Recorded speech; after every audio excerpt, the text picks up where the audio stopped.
Hello, Jennifer, and welcome to the podcast. I am really excited to have this chat today because you are a smart cookie. You know your stuff.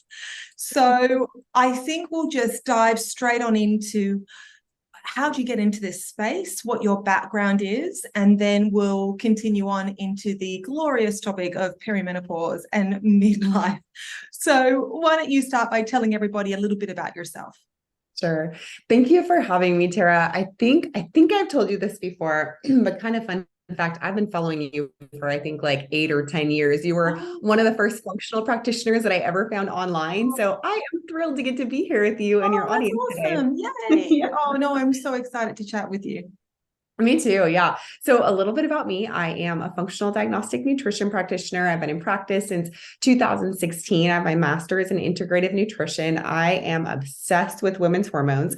When I first got into this space, I was working a lot with, women in their 20s and 30s. And then naturally as I got older and my clientele got a little bit older, we Mhm. transitioned into those perimenopausal years. Now we have women in, age 35 to 50 who are struggling with all the symptoms that we're going to talk about today. So naturally, I just found myself helping those women more, researching perimenopause more, finding that certain tips and tricks and techniques and functional lab testing, gave us really a lot of the answers we needed to help those women feel their best. And so naturally, over the past couple of years, that's really where my practice is centered. And I find great joy in helping my women rebalance their perimenopausal years naturally.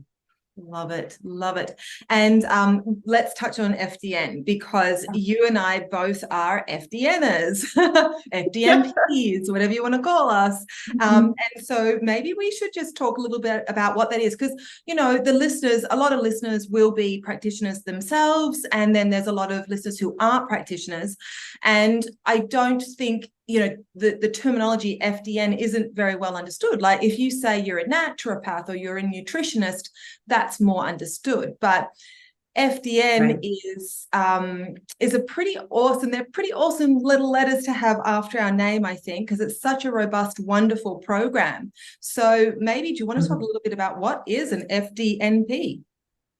I always say at FDN we have too many acronyms. We really do. But an FDN is a functional diagnostic nutrition practitioner. So essentially what FDNs are health coaches who are trained in using cutting edge functional lab testing to help our clients get to the root issues of some of the symptoms that they're experiencing. So, we've got that health coaching kind of repertoire under our belt, but then we look at hidden systems. So hormone, immune, detoxification, digestion, nervous system, endocrine system. We're really going deep with that suite of functional lab tests that we are experts in to uncover more hidden healing opportunities for our clients. So of course, we're addressing things like diet and rest and exercise and stress management. But if we go into, supplements, it's only going to be based on what we find on those functional labs. So I love the fact that we are data driven. In fact, that's the whole reason why my husband was for me going back to school to become an FDN. He's like, oh, there's data. You're not guessing. Okay. Exactly. Yeah. Yeah. Well said. Really well said. It's that root cause approach, but it's actually those tests that give us so much incredible information about which way to go because otherwise there can be a lot of guessing going on. And I don't think that people always realize that guessing with even, what they think might be benign minerals or vitamins, they're not always benign. And sometimes they can actually do us a lot of harm. So yeah, True. I think it's crucial. Awesome. Okay, so let's dive into perimenopause, midlife. So why don't we start with estrogen, the wonderful and sometimes annoying hormone estrogen. So why don't we talk a little bit about estrogen, I guess, in general? Do you want to touch on estrogen replacement?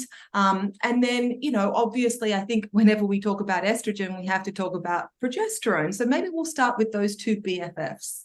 No, I love it. Yes, the dancing queens, right?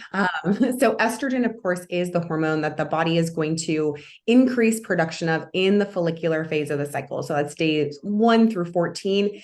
Early on in a female's life, estrogen it's a building hormone. It helps us grow hips, it helps us grow breasts, it helps us grow taller when we're, in puberty. But as we get older, especially toward those perimenopausal years, again, anywhere after about age 35, that that period of time of perimenopause is characterized, as Dr. Laura Briden says, by wildly fluctuating levels of estrogen, right? So one cycle, we can have all of the symptoms of high estrogen, where our breasts are tender, we have PMS from hell, our periods are heavy and clotty. And then just the very next cycle, we can have a really light and scanty period, or even a missed period. So estrogen is extraordinarily important for women, to balance out your cardiovascular system. It's very neuroprotective. It helps our mood. It helps our digestion. Estrogen is so important for a woman to have balanced levels of, but again, it's that perimenopausal time where now it can be really high or really low. The luteal phase of our cycle, so that's after ovulation, days 14 through 28, that's when the body starts to produce progesterone. And that's what we want. The whole point of a period really isn't the bleed itself, it's ovulation, which is beautiful. And the corpus luteum, that outputs the egg at ovulation, then turns itself inside out and becomes this vascularized structure and starts outputting progesterone for the body. And progesterone, I like to say, she is the queen. She is so beautiful. She's very balancing for the body. So everything that too much estrogen can do in the body in a negative sense, progesterone kind of balances out. So if too much estrogen is making you cranky and irritable, progesterone is going to be really soothing and calming. If too much estrogen is causing you insomnia, then progesterone is going to help lull you to sleep at night. If estrogen is in excess in the body and your breasts are tender and your periods are very, heavy, and you're starting to experience larger clots, then progesterone is the one that comes in and, makes your boobs a little bit softer and gives you that nice, normal, healthy flow. So many ways that the two balance each other out. But again, it's in perimenopause now that we start getting these declining levels of progesterone. And so, the body just goes into kind of chaos, right? When you've got high estrogen and low progesterone. Yeah, oh, absolutely. That progesterone is a lifesaver for women. And so maybe we can talk about this, but I know that when my ladies have, they're coming into those perimenopausal years, which, as you were saying, can start in our mid, to late 30s even. And oftentimes they're more anxious, or like you said, can't sleep. And if you bring that progesterone on board, it can just change your life. So definitely important to consider that progesterone, like you said, but in balance with that estrogen. And estrogen's wonderful, though. Like, it is. To your point, it does all these incredible things. But it's that balance, isn't it?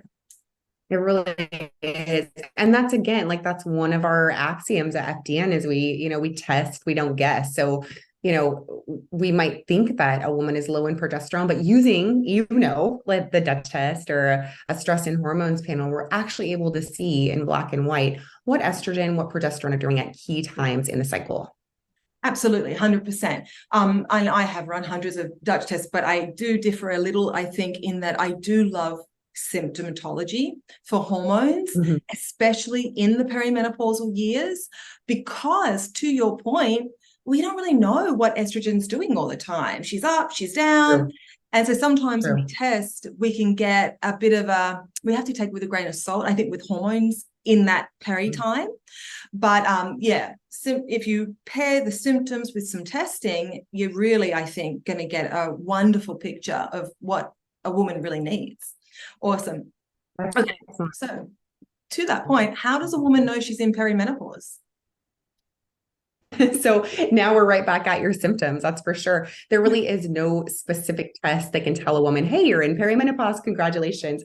But like you said, Tara, there are a cluster of symptoms that can start to happen. And really they can increase in severity and intensity almost imperceptibly. A lot of women don't even realize they're in perimenopause. They just start noticing their sleep is a little bit poor. Like maybe they can't fall asleep, or they can't stay asleep, or they're waking up between 1 and 3 a.m. every morning. Maybe they've put on those 5 to 11 pounds, especially in the midsection, and they can't lose it, even though they haven't changed their diet or their exercise. They're like, why am I busting out of my yoga pants? I don't understand. They might, as you were saying, have increasing more anxiety or depression, whereas in the past they've been pretty stable. One of the symptoms I see with a lot of my ladies too is they just become more irritable and less tolerant. And I would attribute that to that lowered progesterone levels. They just don't have the same resilience that they had at one point. We'll start to see hair getting a little bit more lackluster, nails getting more brittle, and definitely the period symptoms. So skipped periods, heavy periods, periods with very large clots, increasing cramps, that breast tenderness, and PMS, as my clients call it, like PMS from hell, right? There's PMS and then there's PMS, right? Yeah. Oh, there is.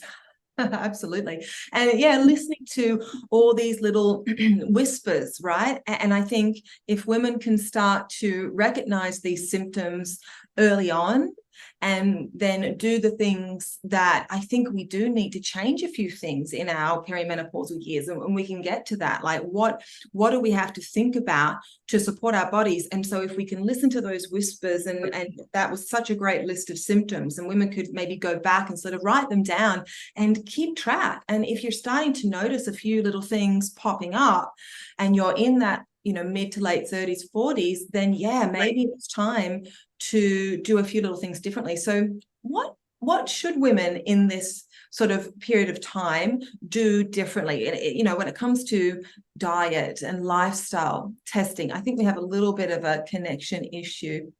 Are we okay? All right. Yeah. I can see you and hear you. Are we good? I think we should be all right. Okay. So yeah, what should women really start to think about? And also, to your point, the weight gain, that can be very upsetting for a lot of women. And so is it possible to go through perimenopause without gaining weight?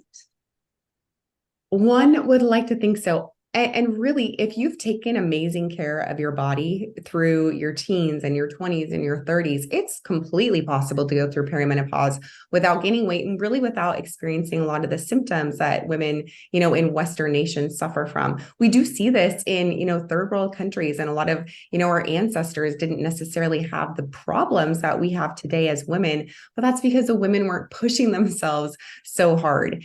What we see a lot with our women, especially in this generation and in one generation, before us, is their lack of sleep for decades, over exercising for decades, under eating and over dieting for decades, and over stressing for decades. And of course, one can be pretty resilient, in your teens and 20s and probably even your 30s. But man, by the time you're in your late 30s or early 40s, all of that really catches up with you. So if you're in, a little bit of a slower paced lifestyle and you've nourished yourself well from a nutrition and micronutrient standpoint your whole life, perimenopause is probably going to be pretty easy. But if you're like the majority of Western women, it's probably going to be a little bit harder because all of that stress that's been put on your body for decades is now kind of rearing its ugly head. Mm-hmm. Oh, absolutely. And it's like, as wonderful as it is that women are now having careers, and having this fulfillment, it's relatively new, right? So we have stacked our plate with so much, and we still have that instinct to be nurturing. And, if we are mothers, to really, care for the family and make the house a home and all this stuff. We've still got all that in us. We still want to do that. And then oftentimes we have a career on top. And yeah, this society is just like, go, go, go, go, go. We have to fight against that. We have to find whatever that happy medium is for us, where we can still have the career and we can still have the family and the nice home, but we actually nurture our bodies and don't burn that candle at both ends. Because I reckon, I don't know what you think, but I reckon that is probably the number one reason why women suffer hormonally, is that burning the candle and go, go, go, and chronic stress, right? I fully agree with you. And I feel like you articulated that so well. Women are designed to be sensitive. We have to nurture babies. We have to have pregnancies. And so if things aren't perfect in the body's going to respond by throwing off our hormone balance. It's just a protective mechanism built into a woman's body to kind of, protect the next generation of children and the mother itself. And so I often tell my clients we're in the middle of this grand social experiment that's kind of going horribly awry, Oh, where yes. just like you said, women have been, allowed to enter the workforce, our generation, the generation before, and it has been wonderful in so many ways. But also women, just like you said, are at home raising children, taking care of the home, cooking, cleaning, running errands, doing carpool. It just is, it's too much. Like Much. no one can do all of that. And I think we're seeing that because so many women are suffering from the same symptoms and they're in the same boat with their lifestyle. So I've heard it said that we should be as aggressive with our stress management as we are with the rest of our schedules. And so putting some of those principles into practice about really safeguarding, not like self-care in a selfish way, but just healthy sleep patterns and healthy outside patterns and healthy work-life balance patterns and relationship patterns can be really protective for women's hormones at this point in life. Yeah, 100%. Well said. Really well said. So I know with my ladies, what I often suggest is deep breathing, because it's simple. Everybody can do it. There's not one person on the planet who can't do it. It's free, and it instantly tells your body that you're safe and that you're in a parasympathetic state, and you only need to do it for a few minutes and you feel that instant calm. So, that's definitely something that anybody listening could try. But what I also say to my ladies is 2 minutes a day, or just when you think about it, or once you've gotten really stressed and then you breathe, doesn't really cut it. I feel like in this day and age, we have to be proactive with it. We have to preempt, because life is going to throw curveballs and it's going to be busy and stressful. So what I tend to say is try to carve out time in your day, maybe 3 times a day, or maybe a full hour a day. And people get so freaked out by that. Like an hour? It's like, yes, an hour to do nothing, meditate or journal, deep breathing, go for a walk in nature. But isn't that a sign of the times and how much of a hole we're in when women get freaked out that in a 24-hour period, granted we sleep for most of that, but some of that, but we can't even carve out 1 hour without balking at this and being freaked out by it. That's a problem. I definitely agree. Yes, yes. You'll give a woman a diet plan or a list of supplements, and they are all in because that's something they can do. It's something they can check off their list. But that's right. Encouraging a woman just to be, it's a lot harder. And I will tell you this, like I am also guilty. I'm in the middle of some limbic system rewiring work of like rewiring my brain, and it is something I've never even thought of before, just for some lingering health issues. And part of the practice that we're supposed to do is sit still in, a meditative state for 60 minutes a day, Tara. I will tell you, it is very hard for me to do. I've worked up to about 25 minutes at this point. Brilliant. And I feel that's a pretty good start. But, my intention is really to get to that 60 minutes because it's not that much time, right? I know I'm on Instagram for more than that. I know I am. That's right. We scroll Instagram or we watch television, and it's interesting, isn't it? But I do believe that the more you do it, the more you enjoy it. Like I remember years ago, I was actually living in Toronto, and I remember I was building my business. I was running another business. I had 2 young kids. And so I was go, go, go, go, go. And I was really starting to learn about health and the importance of the nervous system. And I remember trying to meditate and my brain just would not stop, right? It was painful to try, but now I can sit in an hour meditation and I love it, but that's why they call it a practice, right? You do have to work at it. I know somebody quite close to me who says, I can't meditate because my brain goes too fast. You are the key person who has to meditate then. That's not saying, I just don't fit meditation. No. You have to do it. You have to force yourself to do it. You're right. So whether it's meditation or deep breathing, those are sort of my chosen ones because I just feel there's so much science behind them and anybody can do it. Right. Awesome. Okay. So let's talk about sleep. So the perimenopausal woman and sleep. How do we get sleep? If the women who are listening, if they're really struggling, which a lot of women start to, do you have any sort of tips? What do we have to think about when it comes to sleep disturbances in the perimenopausal years? Sure. I love this question because it is so common in women. If you're not sleeping well, you can't function well. A woman serves so many roles in her life and she needs to be fully present for every single one of those. So it starts to become a source of anxiety for a lot of women to think, they'll lay there in bed at night and think, how am I going to take care of my children tomorrow? How am I going to show up at work tomorrow? How am I going to take care of myself tomorrow? So sleep is one of the primary things that we'll focus on, when I start working with a woman. And I always tell them, great sleep starts first thing in the morning. So the few things that I encourage my clients to do is, number one, get outside as early as possible. I realize for us right now, it's starting to get cold. For you, it's starting to get hot. It's a lot easier, when it's warm outside, to get outside first thing in the morning. But even if you're sitting by a big window and getting a little bit of that early morning light, you want the pineal gland to really understand that it's daytime. We start setting our circadian rhythm first thing in the morning. So, if you are in front of an LED screen or you don't get outside at all for those crucial early morning hours, and, like 5:30 a.m. to like 7:30 a.m., something like that, then your circadian rhythm is going to be off, right? You're going to start producing melatonin later. You're going to start producing cortisol later. So your whole entire hormone kind of system that needs to activate in order for you to have a great night's sleep is just going to be a little bit delayed or completely wonky.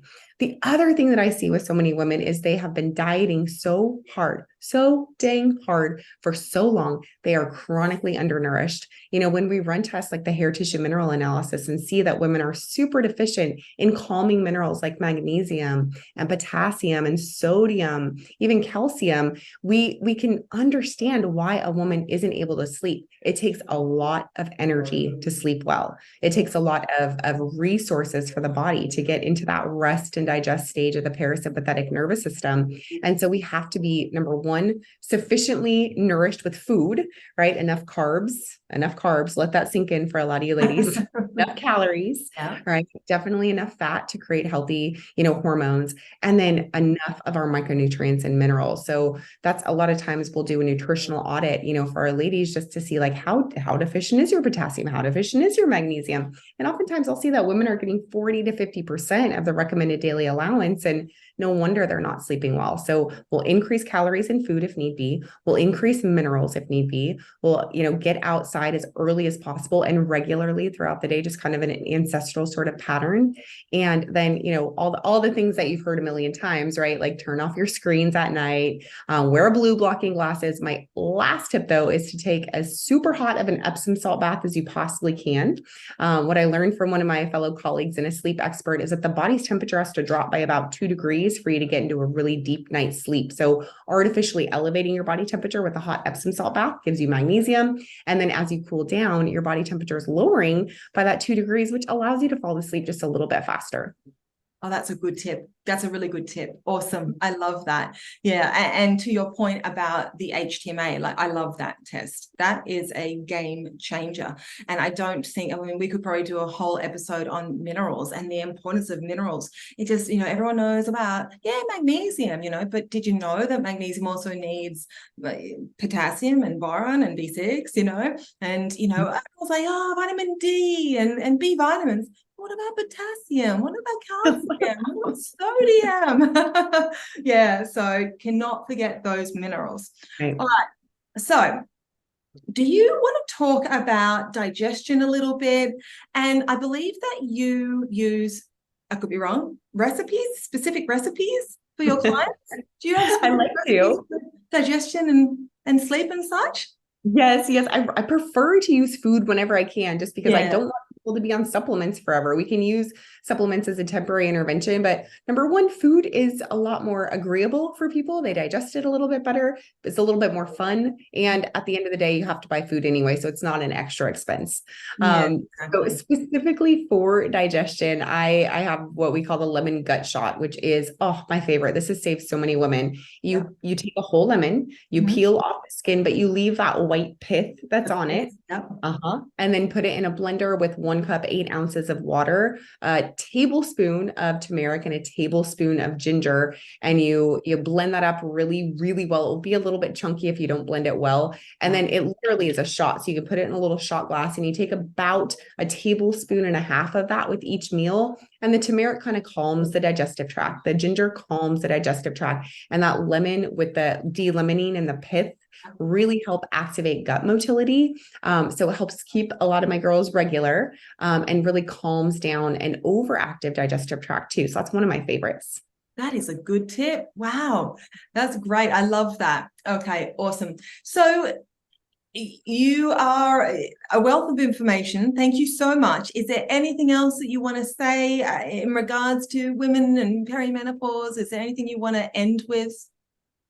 I always just encourage my ladies, however much protein you're eating, add another 20 to 30 grams. So, women are again, just so generally depleted. I really like my girls to think of just their health in general in a nourishment repletion sort of way. So instead of taking away things, what can we add in? How much protein can we get in? How much sun can we get in? How much rest can we get in? Instead of like, oh, I can't eat that and I can't eat that, and now I got to cut my calories, that more abundance facing mindset for your health in general. And that, again, rewiring of the limbic system to tell yourself, I am healthy, I am happy, I can digest this food, is a really powerful tool as you go through perimenopause. Oh, that was brilliant. Mindset, right? So yes, adding in protein, huge, because yes, most women are not eating nearly enough protein, and it's a game changer. Yeah. And I love that. What can we add in? Don't focus on what you take away. Yeah. And you would see it. I see it in clients too. That mindset piece, instead of complaining, right? And oh, this is so hard, or I don't want to do this, or da da da da da. What are all the wonderful benefits of changing up some lifestyle habits, of adding in some things that we didn't have in before, and even it can be thought about in a wonderful, positive way to let certain things go that weren't serving you. But yeah, that mindset piece is massive. Love it. Okay. Where can people find you? Absolutely. So I am here today with Functional Diagnostic Nutrition. I do run their business school. And, if you are interested in something like those functional labs and doing what Tara and I do, we encourage you to check out functionaldiagnosticnutrition.com. And then personally, you can find me online at Jennifer Woodward Nutrition. So I'm on Facebook and Instagram. My website's up there, but I'm big on perimenopause. That's what I love to do. So I appreciate you letting me chat about it today, Tara. Thank you. Oh, of course. Thank you so much for being here. And of course, we'll put all those links in the show notes. Thank you, Jennifer. Thank you.